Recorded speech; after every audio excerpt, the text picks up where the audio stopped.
Sejarah perjuangan diplomasi untuk mempertahankan kemerdekaan dan mengupayakan pengakuan kemerdekaan Indonesia dari bangsa-bangsa asing melahirkan sejumlah diplomat pejuang yang ketokohannya sangat disegani dan dihormati. Salah satunya Haji Agus Salim, Menteri Luar Negeri pada masa awal kemerdekaan yang memiliki jejak panjang dalam perjuangan dan pergerakan Indonesia. Haji Agus Salim lahir dengan nama Masyurul Haq yang berarti pembela kebenaran. Lahir di Koto Gadang, Agam, Sumatera Barat, Hindia Belanda, 8 Oktober 1884, meninggal di Jakarta, 4 November 1954 pada usia 70 tahun. Dia adalah seorang pejuang kemerdekaan Indonesia yang lahir dari pasangan Sultan Salim dan Siti Zainab. Pendidikan dasarnya ditempuh di ILS, Sekolah Khusus Anak-anak Eropa, kemudian dilanjutkan di HBS di Batavia. Ketika lulus, ia berhasil menjadi lulusan terbaik di HBS Hindia Belanda. Ketika lulus, ia berhasil menjadi lulusan terbaik di HBS se-Hindia Belanda. Haji Agus Salim ditetapkan sebagai salah satu pahlawan nasional Indonesia pada tanggal 27 Desember 1961 melalui keputusan Presiden nomor 657 tahun 1961. Pendengar dan pemirsa RRI Net, saat ini saya sudah bersama dengan cucu dari Haji Agus Salim, pahlawan kemerdekaan Republik Indonesia, Pak Agus Tansil Sahruzah atau yang disapa Pak Ibong ya sehari-hari. Ya, halo Pak Ibong. Halo. Bagaimana sih rasanya jadi cucu seorang pahlawan? Ya, banyak senangnya ya, gitu. Karena punya kebanggaan juga dan juga punya kejelasan gitu dalam kita bersikap, keberpihakan kita segala macam. Keberpihakannya itu, ke yang benar tentu ya. Berpihakan ke yang benar gitu ya. Jadi bahkan dulu tuh dari kakek ke orang tua segala macam tuh kita tuh diajarkan untuk yang paling penting tuh adalah menjaga harkat martabat kemanusiaan diri kita sendiri, ya. Juga menjaga kehormatan keluarga dan juga kemuliaan bangsa. Nah, untuk hal itu kita harus siap menderita sekalipun. Harus siap menderita ya. Oke. Demi menjaga itu. The Grand Old Man itu sapaan Bung Karno untuk Haji Agus Salim, pahlawan pejuang kemerdekaan Republik Indonesia. Dan memang akhirnya Haji Agus Salim ini dikenal anak bangsa sebagai orang yang berwawasan luas, yang cerdas, kemudian memang ini meraih dan melawan penjajah ini banyak dengan pemikiran-pemikirannya ya, begitu ya, bukan turun langsung untuk memegang senjata semacam itu, tetapi banyak pemikiran-pemikiran yang kemudian menjadi sumbangsi dan ini menjadi teman diskusi dari tokoh-tokoh besar Indonesia pada saat itu. Di mata keluarga seperti apa sih Haji Agus Salim ini? Ya, memang beliau tuh orangnya sangat cerdas ya, gitu, sangat cerdas, dan beliau itu sangat, kalau di Islam tuh namanya berislam secara kafah, total. Beliau tuh hanya takut sama Allah gitu ya, gitu. Jadi nggak ada yang dikhawatirin sama sekali. Jadi waktu beliau bekerja di surat kabar gitu ya, apa-apa yang jadi pemikirannya ya itu ditulis apapun gitu ya. Dia nggak peduli sama soal bahwa ini menyinggung pemerintah Hindia Belanda gitu ya. Kadang-kadang ya pemilik surat kabar itu yang mengatakan itu nggak boleh dimuat gitu ya. Tapi tetap disampaikan. Tetap menyampaikan. Tujuannya memang terus untuk dibilang kalau kamu muat juga kamu akan diberhentikan. Ya udah, dia berhenti gitu. Jadi sempat diberhentikan juga. Jadi dia nggak peduli gitu. Keyakinan dia seperti itu, dan dia percaya betul bahwa rezeki itu datangnya dari Allah gitu. Jadi dia harus jaga prinsipnya. Itu ke keluarga juga seperti itu. Iya, dia sama sekali. Misalnya ya, contoh lagi, dia harus pindah rumah, ya, karena penghasilannya kurang gitu ya. Jadi ngontrak di tempat yang lebih kecil gitu ya. Terus rumah itu bocor segala macamnya. Waktu rumahnya bocor, hujan lebat gitu, dia ambil ember gitu ya, ember besar gitu. Terus dia bikin kapal-kapalan pakai dari kertas itu. Diajak anak-anaknya main-main kapal-kapalan.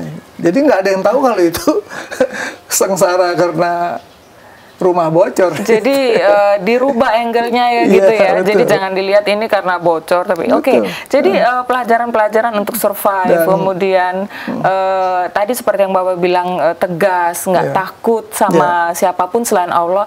Ini kemudian ke rumah, ke keluarganya juga akhirnya ditanamkan seperti itu.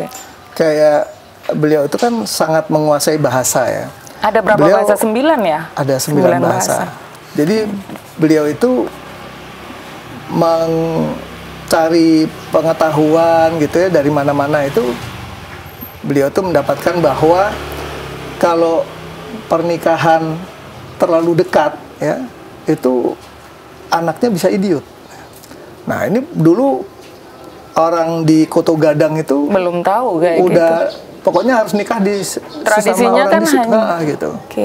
Jadi waktu itu karena beliau itu di batas-batas tertentu nggak bisa menolak, nggak bisa ini ya. Akhirnya beliau mengantisipasi itu ya, setelah dilihat untuk mengurangi risiko anaknya kalau misalnya dia nikah di kalangan yang dekat gitu ya. Itu idiot. Untuk mengurangi risiko itu. Beliau itu mengurangi dan pantang makan daging, sehingga badannya kecil gitu kan, makan daging, jadi cuma makan sayur dan buah gitu macam. Jadi waktu beliau menikah sama itu masih yang istrinya masih sepupunya itu alhamdulillah anak-anaknya normal semua gitu ya. Tapi sesudah itu dia sebagai orang tua dia bilang sama anak-anaknya, sekarang kalian nikah keluar. Gitu. Jadi malah disuruh nikah sama orang luar gitu. Itu karena banyaknya ilmu yang didapatkan oleh Agus Salim. Nah, karena takutnya kalau nanti nikahnya di antara yang masih saudara dan terlalu dekat gitu ya. Dia akhirnya tahu bahwa ada dampak yang kurang baik kalau menikah dalam kekerabatan yang terlalu dekat begitu. Nah, ini jadi anak-anaknya semua ada yang nikah sama orang Jawa, ada yang nikah sama orang Bali, ada yang nikah sama orang Madura. Itu gitu. Belajar 9 bahasa, kita kembali lagi dulu ya untuk Pak Haji Agus Salim ini. Belajar 9 bahasa itu kemana saja? Ya itu kan yang jelas kan Belanda, Jerman, Prancis, Inggris gitu ya. Tapi memang bahasa sekolahnya di luar Arab, negeri semua ya? Beliau mempelajari sendiri dari segala macam buku, segala macam gitu ya. Jadi otodidak? Misalnya contohnya ya, beliau itu anti sama pemerintah jajahan. Jadi beliau tuh punya tekad mau sekolah kedokteran tapi di negeri Belanda. Dia nggak mau di Stovia. Gitu. Iya, karena anti negara penjajahan. Karena anti pemerintah Hindia Belanda itu. Nah untuk itu dia berusaha berprestasi sehingga dia berhasil menjadi juara pertama dari HBS seluruh Nusantara. Iya. Itu ada di Jakarta, Bandung, dan Surabaya. Iya. Nah ini lulusan terbaik HBS pada saat lulusan terbaik, padahal itu muridnya tuh orang Eropa semua gitu kan. Gitu. Cuma karena statusnya belum disamakan, namanya istilahnya gelijkgesteld ya, sehingga beliau tidak mendapatkan beasiswa. Gitu. Jadi akhirnya tidak bisa melanjutkan sekolah di negeri Belanda. Terlalu mahal, nggak punya biaya kalau itu kan. Nah waktu itu kan Raden Ajeng Kartini kabarnya pernah beasiswanya mau dikasih ke Pak Agus Salim, mau diserahkan ke dialihkan. Nah, tapi Agus Salim sendiri nggak mau kalau itu hanya pengalihan bukan karena dia gitu kan. Nah, terus akhirnya inikanlah diurus untuk apa status kesamaannya itu ya. Tapi orang tuanya itu, ibunya itu ingin Agus Salim ini kerja karena dapat tawaran kerja di Konsulat Jenderal Belanda di Jeddah, gitu. Karena dia menguasai bahasa Arab, mau ditawarin kerja di situ. Nah, karena waktu Agus Salim sekolah di ELS ya, itu dia sangat cerdas ya, dan dia dipegang oleh orang yang sangat apa ya namanya rasional gitu ya. Namanya Jan Brouwer ya. Terus waktu di HBS dia dekat sama profesornya tuh namanya Profesor Cox.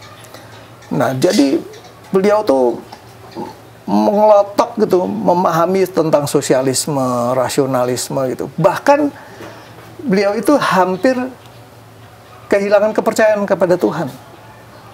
Saking rasionalnya harus dikedepankan ya. Cuman dia bingung, kenapa kok orang tua saya patuh bener ya gitu. Ya, Sementara ini kan dia kalau nanya itu tidak memuaskan jawabannya gitu kan. Karena pakai perbandingan rasionalis tadi ya. Terus ibunya bilang, kamu terima aja tawaran kerja di Jeddah, di Konsulat Jenderal Belanda di Jeddah. Kamu bisa belajar tentang Islam sama paman kamu. Pamannya tuh Syekh Ahmad Khatib Al-Minangkabawi itu jadi guru besar mazhab Syafi'i di Masjidil Haram. Jadi di situ dia bisa ketemu pamannya, ya, Syekh Ahmad Khatib Al-Minangkabawi itu, yang juga gurunya Kiai Haji Hashim Asy'ari dan Kiai Haji Ahmad Dahlan, gitu. Nah, tapi dia waktu itu nggak mau kerja sama Belanda, gitu kan. Tapi terus Profesor Snoek Hoggerø-nya ngobrol-ngobrol bilang sama dia, kamu kenapa nggak sekolah di kan nggak bisa ke Belanda gitu kan? Kenapa nggak sekolah di Stovia? Saya nggak mau ini anti sama negara jajahan gitu. Nah, terus akhirnya dia bilang, kenapa kamu nggak terima aja yang di Jeddah gitu? Itu kan Konsulat Jenderal Belanda, lain sama Hindia Belanda di sini. Nah, akhirnya dia mau gitu. Dan juga karena waktu itu ibunya meninggal, jadi dia punya rasa bersalah karena ibunya ingin dia ke Jeddah itu. Akhirnya diambillah ke Jeddah itu. Meskipun waktu itu sudah dapat Gelijkgestel, tapi nggak dapat beasiswa juga gitu kan. Akhirnya diambil di sana. Nah, waktu dia belajar di Jeddah itu sama di Masjidil Haram itu sama Syekh Ahmad Khatib, dia membawa cara belajar seperti di HBS itu. Sering mendebat gurunya. Sama sesama murid ditegur kan. Iya. Boleh, harus patuh sama guru. Tapi gurunya tuh Syekh Ahmad Khatib itu justru seneng punya murid yang bisa mendebat kritis begitu kan. Udah nggak apa-apa dia bilang gitu. Jadi malah akhirnya dia jadi pengetahuan Islamnya tuh sangat ngelotok. Nah, ini kemudian ke keluarganya pengaruhnya seperti apa? Apa yang kemudian diajarkan ke keluarga? Apakah harus lebih mengedepankan rasional atau pengaruh Jeddahnya lebih kuat gitu? Jadi dia lihat kan, dia nggak mau menyekolahkan anaknya di sekolah resmi. Jadi dia kalau sekarang kita kenal namanya homeschooling gitu ya. Jadi dia ajarin sendiri anak-anaknya. Ke-8 anak itu diajari sendiri.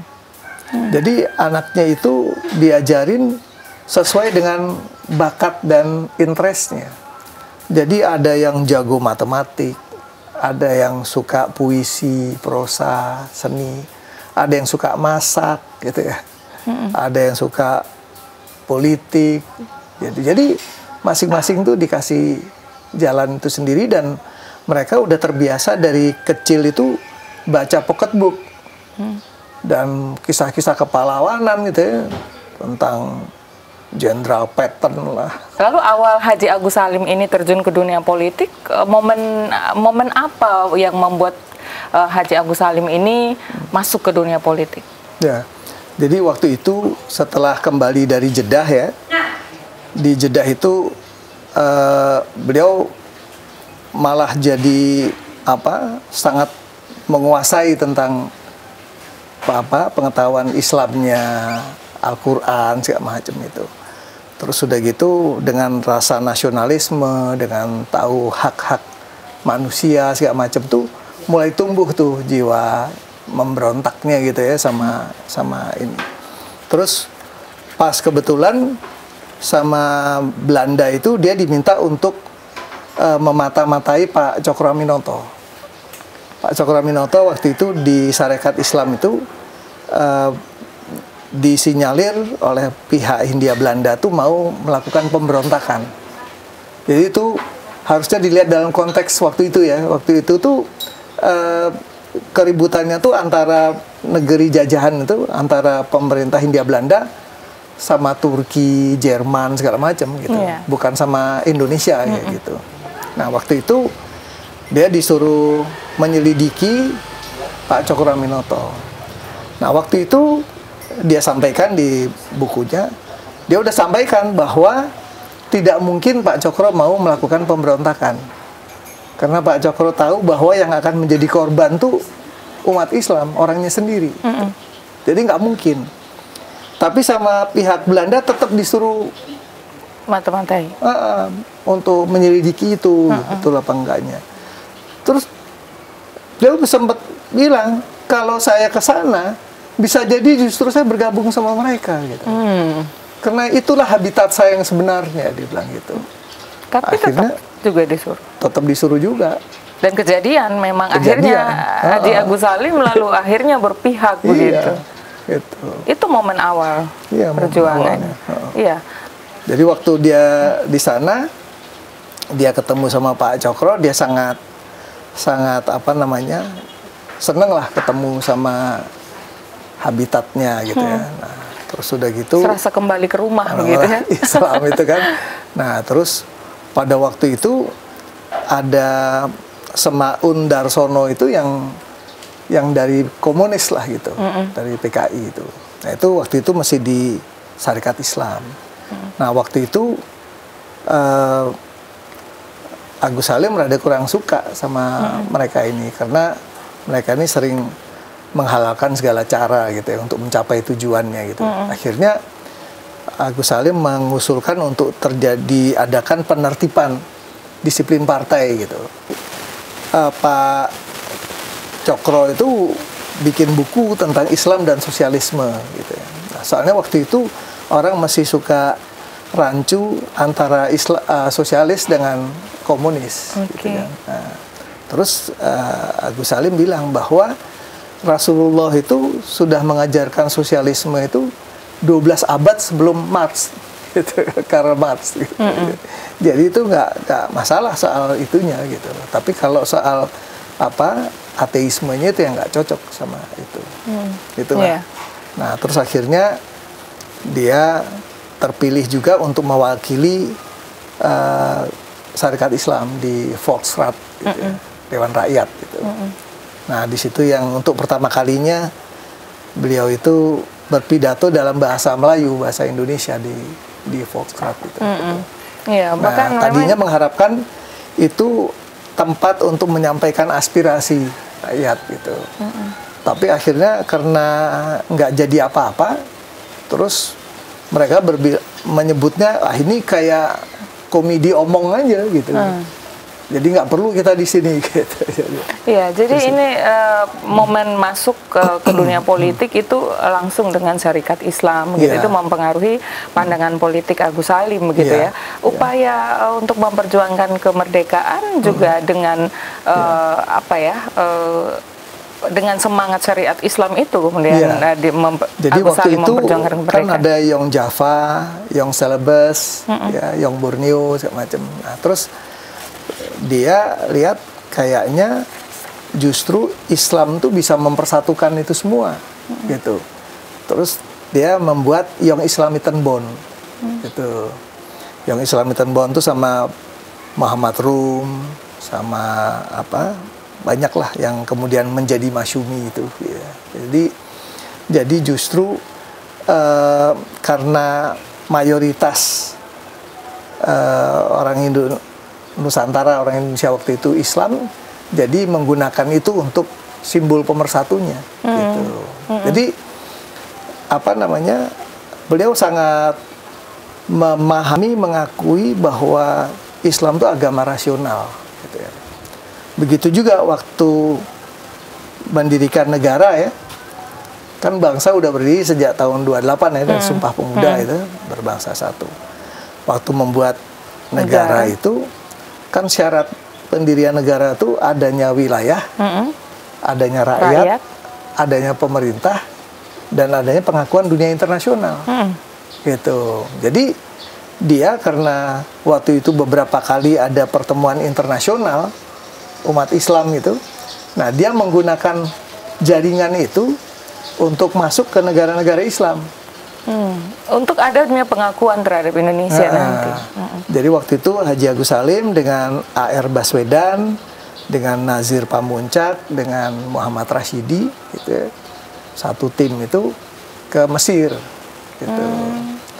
Nah waktu di sana negara baru, nggak punya paspor, nggak punya apa-apa gitu kan, cuman pakai secari kertas gitu kan, nggak diterima sama imigrasi itu kan. Tapi terus beliau kontak sama tokoh Islam di situ sehingga bisa jadi entry point untuk masuk ke Mesir. Jadi usaha-usaha dalam mendapatkan pengakuan dari negara-negara lain ini dilakukan oleh Agus Salim dan teman-temannya melalui diplomasi semacam Jadi itu. ada kerjasama antara perjuangan fisik sama diplomasi. Ya. Jadi perjuangan fisik tuh mau nunjukkan bahwa ini ada bangsa yang mau merdeka.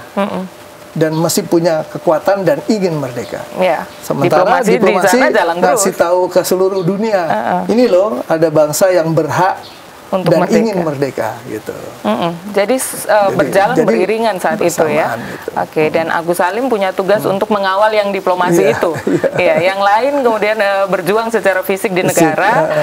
Agus Salim ini kemana-mana untuk berdiplomasi. Itu nggak boleh dipertentangkan karena itu saling mengisi gitu kan. Karena dia apa yang mau dia yakinkan ke dunia internasional kalau nggak ada daya di dalam negerinya kan. Jadi dalam negerinya harus ada gerakan-gerakan juga, ada keinginan untuk apa namanya memang ingin untuk merdeka begitu ya. Nah, dan memang ini Pak Agus Salim ini kan memang doyan ngobrol, suka bercerita, jadi punya banyak teman. Ini semakin membuat kemampuan dia untuk berdiplomasi itu semakin baik, semakin tajam begitu Pak ya. Nah, dulu pernah George McTicahin ya, itu dia cerita di buku itu, satu waktu dia undang Haji Agus Salim dan Phu Nguyen Giap, Jenderal Vietnam, untuk makan gitu. Dan di Vietnam itu kan bahasa ininya kan bahasa Perancis ya. Itu di meja makan itu Agus Salim tuh bicara bahasa Perancis gitu ya. Kata Keihin itu lebih banyak ngomong Agus Salim daripada Giap. Iya ya, padahal itu hasil otodidak aja ya Pak, hasil belajar. Iya. Jadi Giap di bukunya tuh dia bilang bahwa baru sekali itu dia lihat Phu Nguyen Giap itu banyak diem gitu karena ngadepin Agus Salim yang lebih jadi talkative gitu. memang doyan ngobrol. Jadi apa yang disampaikannya itu memang hasil belajarnya begitu ya, hasil belajar dari Agus Salim. Nah, dan itu akhirnya kemudian menjadi andalan kita. Jadi bukan senjata ini senjata dalam tanda kutip untuk berdiplomasi tadi itu ya. Oke. Nah, Agus Salim dalam perjalanan dia untuk berdiplomasi dengan negara-negara untuk mendapatkan pengakuan tentang Indonesia yang sudah merdeka ini, pengaruh paling besar dipengaruhi oleh siapa begitu Agus Salim? Apakah kemudian ini buah murni pikirannya yang justru ini yang kemudian membentuk posisi Indonesia di mata dunia, atau memang dia ini hanya eksekutor yang harus pergi menyampaikan Indonesia di mata dunia itu seperti apa begitu? Ya memang waktu itu selain dari segi umur beliau paling senior, ya, kedua juga memang waktu itu tuh yang memimpin diplomasi itu memang Agus Salim. Ya, jadi justru dia menggunakan kemampuan berbahasanya ya, dan juga apa namanya kemudahan bergaulnya itu ya, untuk cari pengaruh gitu keluar. Dan kebetulan juga pada saat menyusun pembukaan Undang-Undang Dasar 45 ya, pada nyusun Piagam Jakarta awalnya itu kan dia termasuk salah satu dari panitia 9 itu. Itu kan apa namanya kemudian setelah disusun awalnya kan Pancasila itu yang sekarang sering dibicarakan itu kan Bung Karno kan pidato secara verbal ya, nggak tertulis gitu kan. Nah itu kemudian diformulasikan dalam bentuk teks gitu kan oleh panitia 9 ini yang ketuanya Bung Karno juga gitu ya. Nah, jadi bahasanya lebih dilengkapi, lebih ditepatkan, terus penempatannya juga segala macam. Terus pada akhirnya itu ada namanya panitia penghalus bahasa. Nah, itu anggotanya itu Profesor Hussein Jayadiningrat, Profesor Supomo, sama Haji Agus Salim, 3 orang ini. Itu yang menghaluskan bahasa di pembukaan Undang-Undang Dasar 45. Iya.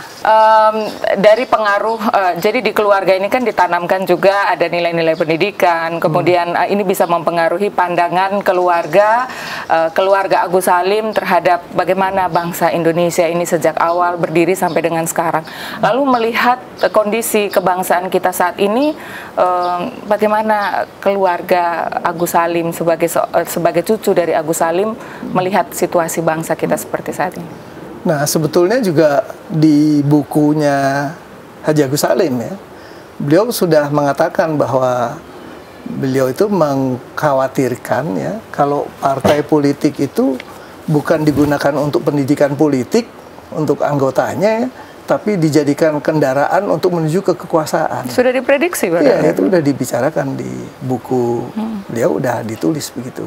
Jadi sebetulnya mengharapkan partai politik itu adalah alat pendidikan politik untuk rakyat yang menjadi anggota partai politiknya itu supaya mengerti dan memahami hak dan kewajibannya sebagai warga negara. Gitu ya. Tapi yang dikhawatirkan tuh kalau kemudian itu dijadikan kendaraan politik bagi si pimpinannya. Gitu. Terjadi begitu ya, Pak? Hal kayak gitu itulah udah di ini. Sebetulnya ya kalau kita lihat para founding fathers kita itu pikirannya tuh jauh ke depan.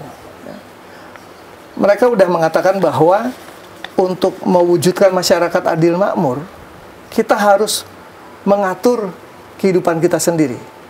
Karenanya apa? Mereka memperjuangkan kemerdekaan.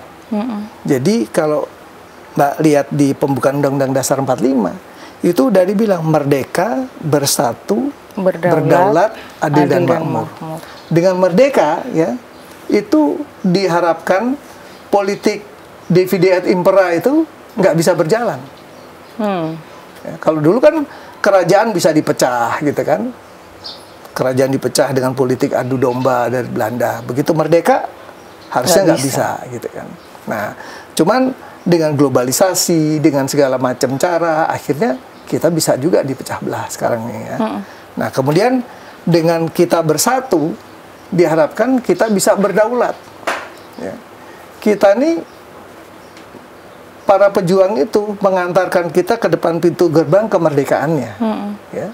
Nah, kita itu tertulis, Pak ya? Nah, kita ini punya hutang sejarah untuk mengisi kemerdekaan itu. Dengan cara apa? Kita harus mendisiplin diri untuk bersatu. Jangan terpecah belah, jangan mudah dipecah belah. Gitu. Supaya apa? Supaya kalau kita bersatu, kita bisa berdaulat. Usah. Nah, sekarang ini kita tuh masalah kita itu tidak satunya kata dengan perbuatan. Kurang jujur itu tadi ya? Ya. Dengan diri sendiri saja bahkan tidak kurang jujur. Tidak adanya satunya kata dengan perbuatan. Karena apa? Karena udah ada juga cara-cara untuk memoles-moles untuk bikin pencitraan gitu kan.